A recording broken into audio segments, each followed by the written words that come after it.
Good day, I'm Theodore Henry, and this is your JIS News for Friday, August 11. Prime Minister Andrew Holness has revealed that a national policy to work is being developed to address the culture of the freeness mentality that permeates the country. The Prime Minister added that he has given a directive to all members of the government to develop a means by which persons can be employed. He said this policy is aimed at transforming Jamaica into one which citizens believe and accept that hard work is the main process to success. The Prime Minister was speaking yesterday to the over 2,300 youth who are a part of the local government ministry's Youth Summer Employment Program. Mr. Holness asserted that too many Jamaicans want to achieve success without work. There are some of us who believe that we can be involved in crime and violence as a means of stepping up in our life. There are some of us who believe that we can be involved in corruption as a means of stepping up in our life. But what I would want to see as part of the cultural revolution, the cultural transformation in Jamaica, is that every single Jamaican youth believe that by the sweat of our brow, we shall eat bread. The Youth Summer Employment Program is an initiative under the Housing Opportunity Production and Employment HOPE program, which provides educational and job opportunities for young people aged 18 to 24.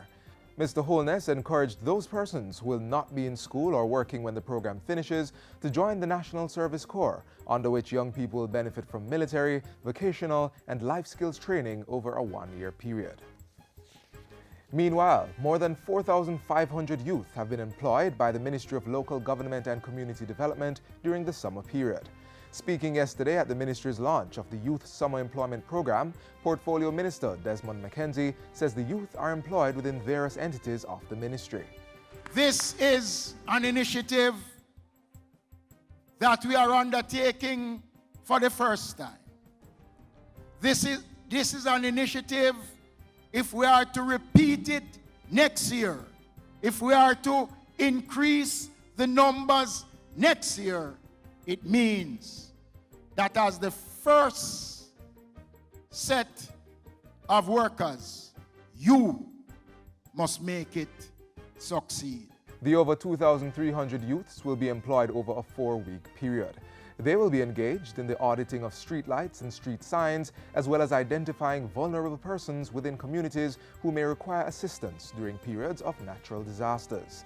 The exercise will run from August 14 to September 8. Each participant will be paid $8,000 weekly. Prime Minister Andrew Holness is urging Jamaicans to take a progressive view in attracting foreign investments. Mr. Holness says foreign investment is a critical plank in Jamaica developing first world standards.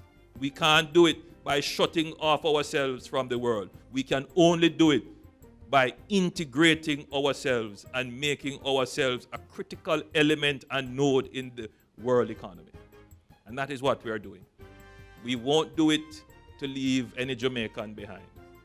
We will make sure that the prosperity is shared for all. Prime Minister Holness's assurance follows public discourse about China's increasing involvement in the island's development activities. In other news, just 3 days after the launch of the 2017 traffic ticket amnesty on August 2, the government has collected nearly $15 million in fees from outstanding tickets. Between August 2 and 4, just over 7,000 persons made payments on outstanding traffic tickets at tax offices island-wide. The traffic ticket amnesty, which ends on October 31, 2017, provides motorists with the option of paying off their outstanding traffic tickets either online using the Tax Administration of Jamaica's website, jamaicatax.gov.jm, or at any of the island's tax offices, which have been outfitted with additional cashiers and security personnel. During the 91-day traffic ticket amnesty period, motorists have telephone access to a specially established call center at 948-0406 or 948-0411, where agents can provide clarification on all amnesty-related matters, such as the number of tickets a motorist has outstanding and how to retrieve misplaced tickets. The traffic ticket amnesty allows motorists to pay their outstanding tickets without attracting demerit points. However, tickets that are paid during the amnesty will not be removed from the motorist record. Rather, they will remain on the system but reflect a paid status. The amnesty, however, does not apply to ticket-related summons that are currently before the court or are active. And finally, the Caribbean Maritime University, CMU, has received 1 ambulance and 3 fire trucks courtesy of the government of Japan. These will help to provide training for a cadre of volunteer disaster response teams, which have been formed from a partnership forged by the Jamaica Fire Brigade and the St. John's Ambulance Service. This volunteer program will be integrated into various school programs through the Cadet Corps. Over 400 of them are to be trained and certified in emergency fire and rescue services.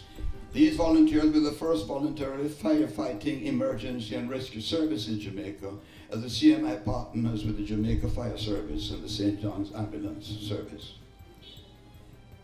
They will be trained and certified at IMO standards in first aid and firefighting.